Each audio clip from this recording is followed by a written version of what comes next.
Masih di Sapa Indonesia Malam bersama saya Friska Clarissa. Usut penyebab bencana banjir Sumatera, polisi menaikkan kasus temuan kayu gelondongan di wilayah Tapanuli Selatan, Sumatera Utara ke tahap penyidikan. Sementara Menteri Lingkungan Hidup telah menghentikan operasional sejumlah perusahaan di daerah bencana.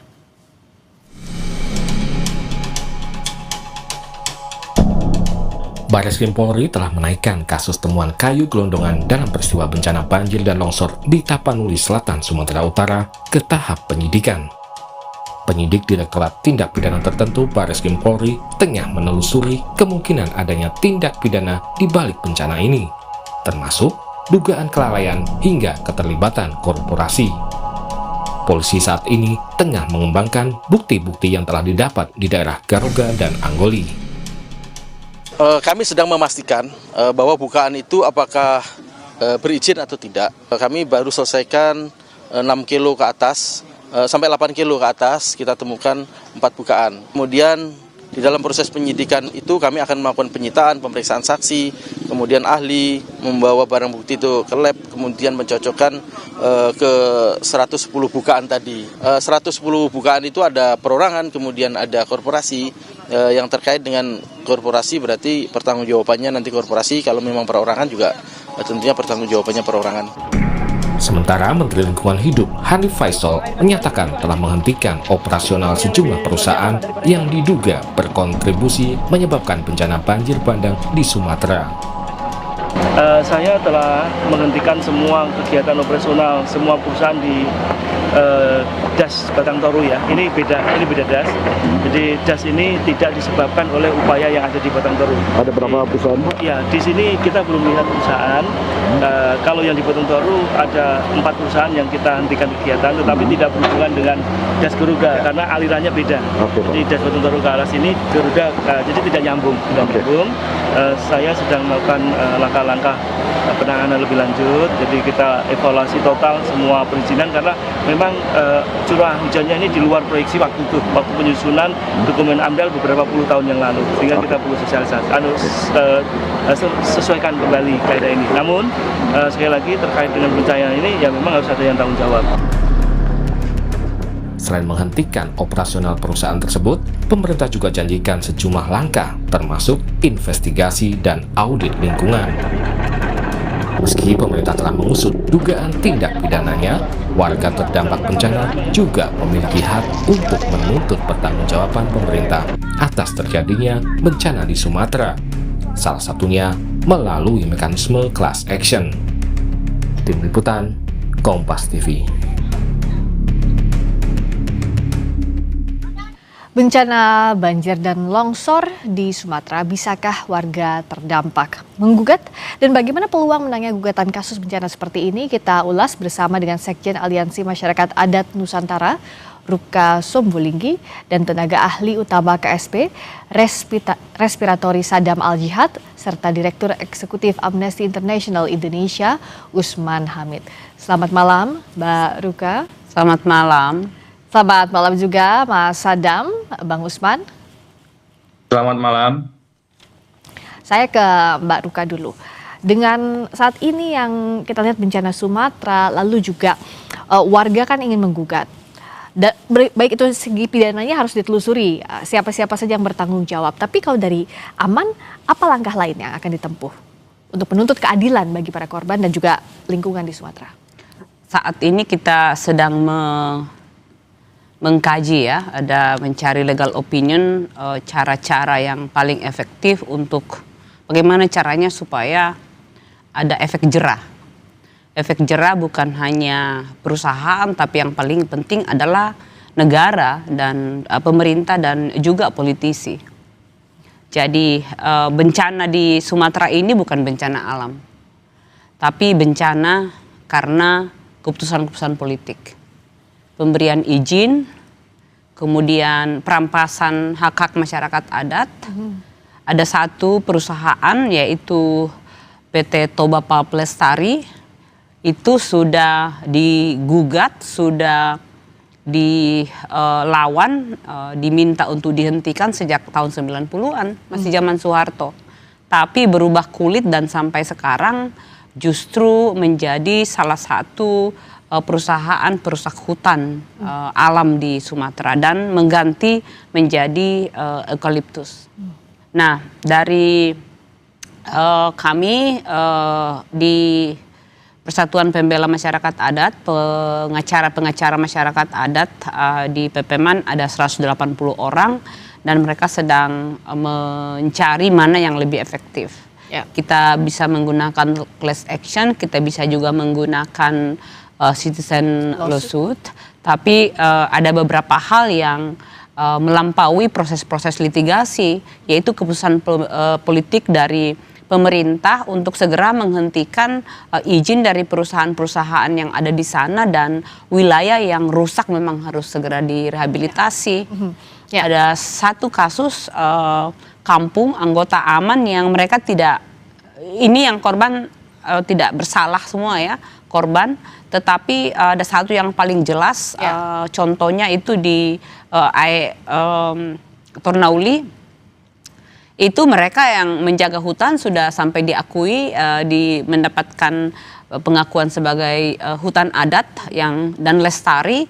Mereka punya sawah-sawah, semuanya hancur, bahkan alat-alat tenun perempuan semuanya hancur dan totally destroyed. Jadi harus pemerintah harus bertanggung jawab dan PT TPL juga harus bertanggung jawab. Nah, kalau dari Bung Usman, instrumen hukum apa yang bisa digunakan untuk efektif? Apakah tadi citizen lawsuit, ataukah class action, atau apa yang bisa betul-betul mengikat sampai eksekusinya pun pihak-pihak yang bertanggung jawab tidak lolos dari tanggung jawabnya, Bung Usman?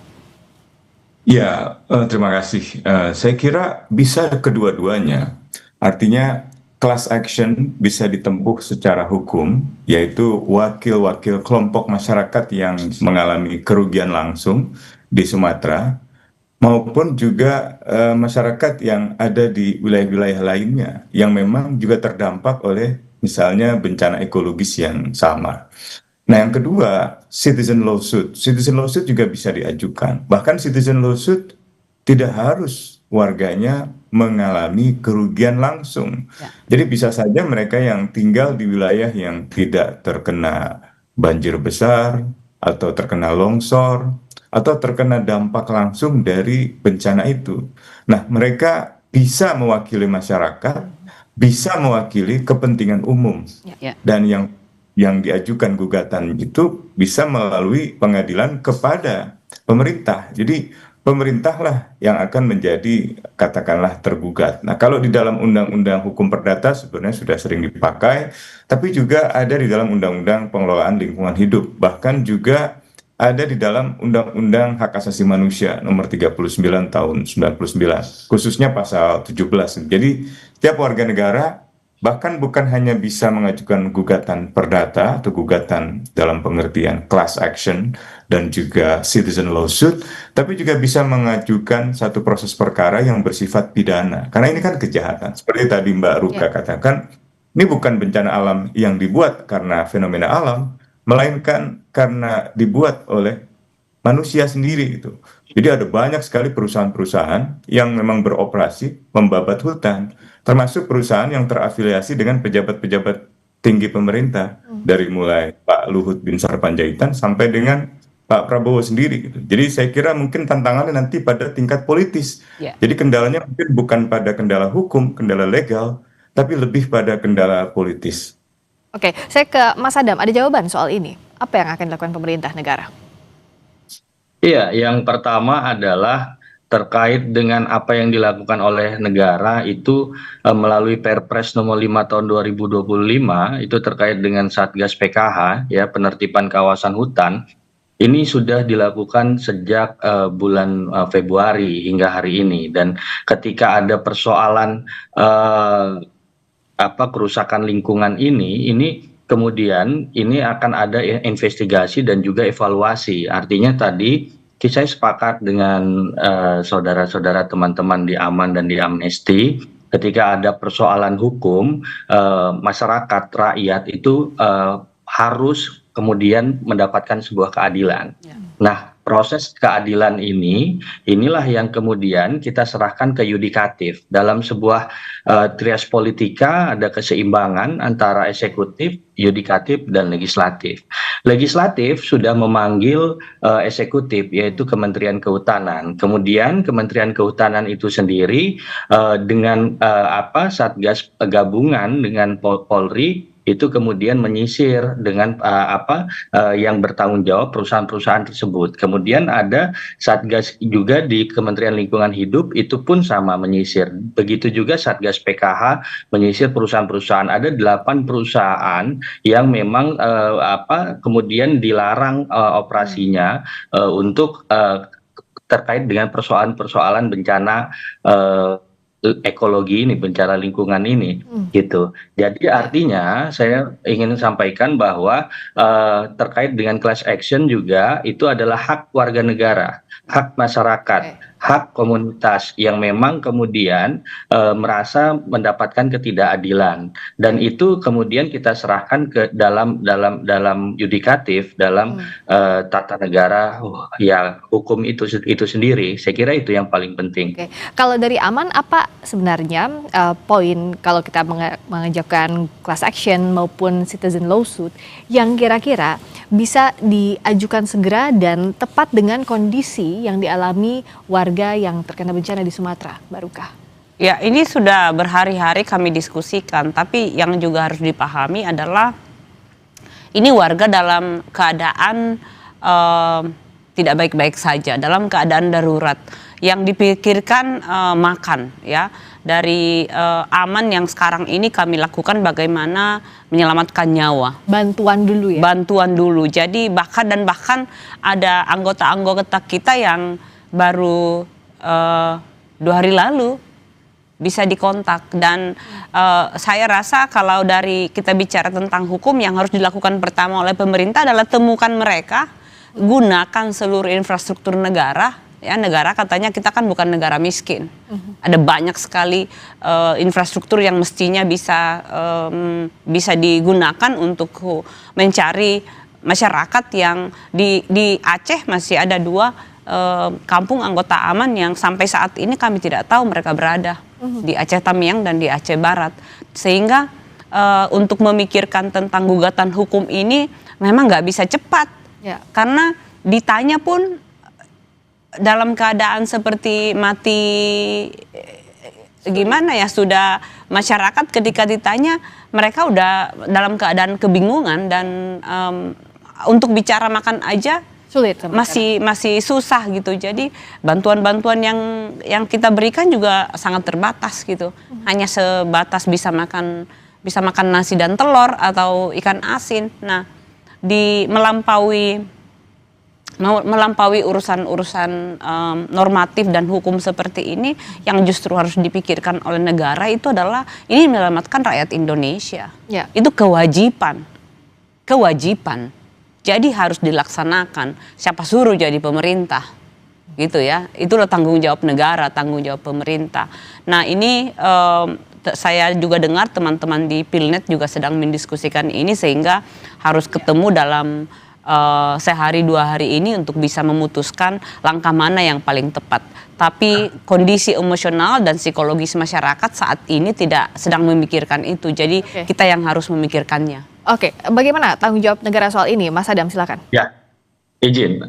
Yang pertama adalah ketika kemarin, ini dari menit pertama, dari hari pertama, Pak Presiden menginstruksikan untuk kemudian yang sesuai Undang-Undang Nomor 24 Tahun 2007 terkait dengan evakuasi dan juga distribusi logistik dan juga distribusi makanan dan sebagainya. Ini sudah dilakukan. Sudah ada 50 helikopter yang lalu lalang dengan logistiknya. Kemudian yang kedua, bagaimana hari ini sudah ada namanya Satgas Perbaikan Jembatan yang langsung diketuai oleh Kasat. Dan di situ untuk arus logistik yang memang bisa kemudian makanan itu langsung masuk ke titik-titik yang terisolasi. TNI Polri itu instruksi dari Pak Presiden itu ada di lokasi-lokasi yang terisolir. Artinya memang negara ini sudah masuk ke tempat-tempat yang memang hari ini dibutuhkan oleh masyarakat. Yang kedua, bagaimana kita berbicara soal tanggung jawab negara ketika sudah dilakukan ada penghitungan dari BNPB ada 51,82 triliun terkait dengan pemulihan, rehabilitasi dan juga rekonstruksi, dan Kementerian Keuangan itu sudah menyediakan anggaran sebesar 60 triliun dengan dari mana anggarannya itu dari efisiensi kementerian lembaga yang memang ya bahasa Pak Menteri Keuangan ya rapat-rapat yang tidak produktif dan lain sebagainya, kemudian disisir anggarannya untuk sebesar-besarnya ke masyarakat. Artinya negara di sini satu nyawa pun, satu orang pun tidak mungkin mau ditinggalkan oleh negara. Artinya dalam posisi ini kita bersama-sama bergotong royong, baik itu di pusat, kemudian terpadu di daerah, di provinsi, bahkan elemen-elemen di provinsi lainnya pun silih berganti mendukung dan membantu Aceh, Sumatera Utara, dan juga Sumatera Barat. Begitu kira-kira. Nah, dalam kondisi seperti ini, bencana ini butuh penanganan yang jauh lebih cepat. Satu, untuk penanganan warga yang masih membutuhkan bantuan, tapi di sisi lain juga tanggung jawab setelah ininya, mulai dari rehabilitasi sampai juga pertanggungjawaban hukum harus berjalan. Bung Usman, apa yang bisa dilakukan secara simultan? Siapa-siapa saja yang bisa membantu proses ini? Sesaat lagi di Sapa Indonesia Malam. Bagaimana instrumen yang bisa digunakan warga untuk menggugat dampak dari bencana banjir dan longsor di Sumatera, dan menyambung pertanyaan saya sebelumnya, ini bagaimanakah antara penanganan bencana dalam hal ini pemenuhan kebutuhan dasar, lalu juga menggugat ketidakadilan yang dirasakan warga lewat mekanisme hukum, plus juga rehabilitasi lingkungan, ini bisa berjalan simultan. Bung Usman, siapa yang bisa membantu ini? Karena kan tugasnya sulit sekali dalam kondisi sekarang. Ya, sulit sekali karena pertama pemerintah terlalu meremehkan apa yang terjadi di sana dengan tidak menetapkan status bencana nasional. Padahal dengan bencana nasional, maka seluruh sumber daya bisa dikerahkan, baik dalam negeri maupun dari luar negeri. Tadi disebutkan dikerahkan 50 helikopter. Padahal kita punya 214 helikopter paling tidak, di udara, darat, maupun juga laut. Jadi sumber daya yang dikerahkan terkesan tidak maksimal. Bahkan dalam beberapa kasus makanan dilempar begitu saja, seperti melempar pada ternak binatang. Jadi ada kesulitan-kesulitan yang justru diakibatkan oleh pemerintah itu sendiri. Yang kedua adalah kalau kita mau dorong ini menjadi gugatan, maka ada dua jalur yang besar. Sekira yang pertama adalah gugatan warga negara yang mungkin paling realistis, yang bisa dilakukan oleh siapa saja, baik itu terkena dampak maupun tidak terkena dampak. Tujuannya bisa merubah satu kebijakan. Salah satunya misalnya mencabut seluruh izin-izin usaha pertambangan atau misalnya izin usaha sawit yang merusak hutan. Ada jutaan hektar hutan di Aceh, di Sumatera Utara dan Sumatera Barat yang digunakan untuk lahan sawit dan mengakibatkan begitu banyak masalah-masalah banjir, longsor, dan seterusnya. Nah, dasar hukumnya bisa menggunakan Undang-Undang Lingkungan Hidup, Undang-Undang Hak Asasi Manusia, maupun juga Peraturan Mahkamah Agung Nomor 1 Tahun 2023. Yang kedua, gugatan perwakilan kelompok atau class action. Class action ini juga ditujukan kepada pengadilan yang sama, pengadilan negeri. Dasar hukumnya juga kurang lebih sama, Undang-Undang Lingkungan Hidup dan Hak Asasi Manusia, dan Peraturan Mahkamah Agung yang sama, Nomor 1 Tahun 2023 juga bisa digunakan. Dan lebih jauh dari sekedar gugatan warga negara, gugatan class action ini untuk menuntut ganti rugi. Nah, mungkin ini belum realistis untuk saat ini. Tapi di luar itu aman, saya kira Aliansi Masyarakat Adat Nusantara punya legal standing, punya kedudukan hukum untuk bahkan bukan hanya mengajukan gugatan, katakanlah mendorong gugatan warga atau kelompok yang dirugikan, tapi juga sebagai aman mewakili masyarakat adat dapat melakukan gugatan kepada pemerintah karena perbuatan melawan hukum. Nah, itu yang harus diperiksa nanti. Perbuatan melawan hukumnya di mana saja. Sebenarnya di Mahkamah Agung sekarang ini sudah banyak peraturan Mahkamah Agung yang mengatur tentang pedoman penanganan perkara-perkara lingkungan hidup, termasuk pelatihan kepada hakim-hakim dan sertifikasi hakim-hakim yang telah menangani perkara-perkara lingkungan hidup. Ada peluang di sana gitu. Nah, tinggal bagaimana prioritas utama penanganan bencana ini atau bencana ekologis ini, atau katakanlah kalau mau lebih keras lagi, sebenarnya ini kejahatan ekosida, kejahatan yang bukan hanya menimbulkan penderitaan pada manusia, tapi juga kerusakan pada alam dan juga punahnya satwa seperti harimau dan orang hutan. Jadi sekali lagi mekanisme hukumnya sudah tersedia, tetapi seperti saya katakan di awal, kendalanya akan terbentur pada kendala politis gitu ya. Dan masyarakat pada Mahkamah Agung juga tidak terlalu tinggi kalau kita lihat di dalam survei, itu cukup rendah kepada apalagi kepada DPR, apalagi kepada polisi gitu. Jadi kita ada dalam satu situasi sosiologis masyarakat yang sangat-sangat Oke, ada kendala jaringan. Saya sudah tangkap tadi maksudnya Bung Usman. Saya ke Mas Adam. Tadi kan lembaga negara seperti hutan banyak pejabat memiliki konflik kepentingan. Jadi mungkin itu yang bisa saya ajukan saat ini. Gitu. Oh baik, terima kasih Bung Usman. Saya ke Mas Adam. Tadi kan ada kendala politis yang dianggap akan menghambat. Kalaupun ini proses hukumnya berjalan, pun juga ada kritik soal penanganan bencana dan bagaimana nanti untuk merehabilitasi, untuk memperbaiki fungsi lingkungan. Silakan, Bung Sadam. Ya, saya kira tidak perlu khawatir ya terkait dengan bagaimana negara kemudian memberikan ruang sebebas-bebasnya untuk masyarakat mencari sebuah keadilan. Itu jangan dalam posisi yang terlalu khawatir. Yang kedua, negara dalam hal ini sudah banyak melakukan, ini bukan melakukan, ini adalah sebuah tanggung jawab negara, dan ini adalah bagian dari instruksi Pak Presiden terkait dengan koordinasi ataupun tanggap darurat secara terpadu. Sumber daya yang sudah dilakukan negara dengan pertanggungjawabannya ini sudah dari awal.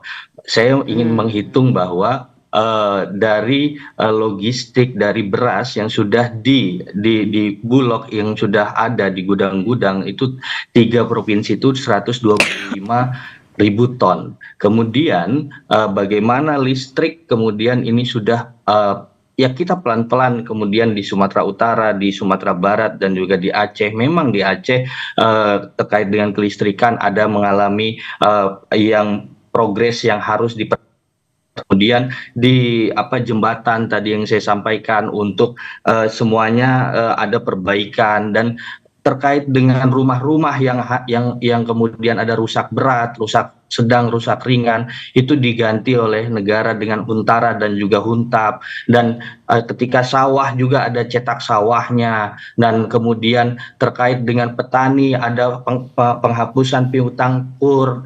Kemudian di sana artinya apa? Segala macam hal yang memang dibutuhkan oleh masyarakat saat itu juga, itu negara akan hadir, negara memberikan solusinya. Nah, yang kedua saya mau sampaikan juga terkait dengan bantuan asing. 2004 ketika tsunami Aceh itu bantuan asing sebesar 42,9 triliun.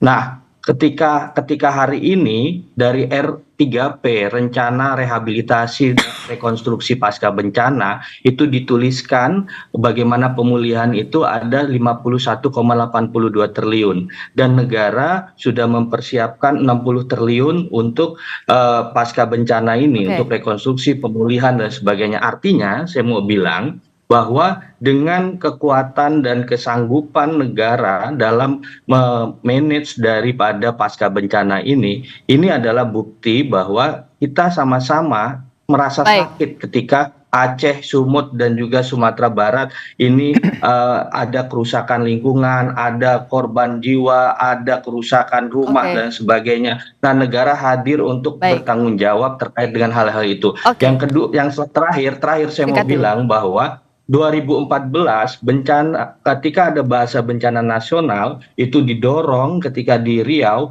yang mendorong itu adalah perusahaan-perusahaan yang di belakangnya. Artinya apa? Kita sedang mengejar pertanggungjawaban perusahaan-perusahaan itu juga. Supaya apa? Supaya kita jelas, silahkan masyarakat mengejar pertanggungjawaban ke negara, dan negara pun akan menginvestigasi dan evaluasi terkait dengan pertanggungjawaban yang dilakukan oleh perusahaan. Terakhir dari Aman, apa yang saat ini kendala di lapangan yang ingin dijelaskan dan ingin dituntaskan? Dan berikutnya soal hukum, apa yang akan disiapkan oleh Aman melihat kondisinya saat ini? Tentu saja butuhkan pertanggungjawaban dari negara seperti yang tadi. Kita perlu ingat ini bukan hanya soal negara hadir, tapi memang harus bertanggung jawab. Negara ini berutang kepada orang Aceh, orang Sumatera Utara, orang Sumatera Barat. Dari eksploitasi kekayaan alam dari sana yang sudah dikeruk selama ini, yang kemudian rakyat yang tidak berdosa yang menjadi korban kali ini. Nah, sehingga atas dasar itu tentu saja pasti kami akan melakukan gugatan hukum. Dan yang kedua, sekarang ini kita hanya ingin melihat ya kehadiran beras yang kemudian misalnya bisa dimasak di periuk gitu ya, karena banyak beras-beras bantuan-bantuan itu mungkin masih di gudang. Tapi yang paling penting sekarang adalah kita harus bisa memastikan masyarakat korban yang ada di sana itu merasa sebagai manusia yang dianggap ada. Nah, upaya-upaya bantuan yang bahkan ada yang belum ketahuan bagaimana kabarnya di Aceh ya, di Aceh itu harus segera ditemukan. Tapi pada saat yang sama kita tidak bisa menunggu yang belum ditemukan untuk ditemukan, sehingga tempat-tempat yang memungkinkan untuk mulai dilakukan recovery itu harus segera dilakukan. Alat-alat berat itu harus segera digerakkan ke kampung untuk bisa mulai memulihkan sawah-sawah yang rusak. Dan ini lagi-lagi jangan dianggap bahwa masyarakat adat itu harus dibantu, orang kampung itu harus dibantu terus gitu. Karena di kampung juga ada semangat gotong royong.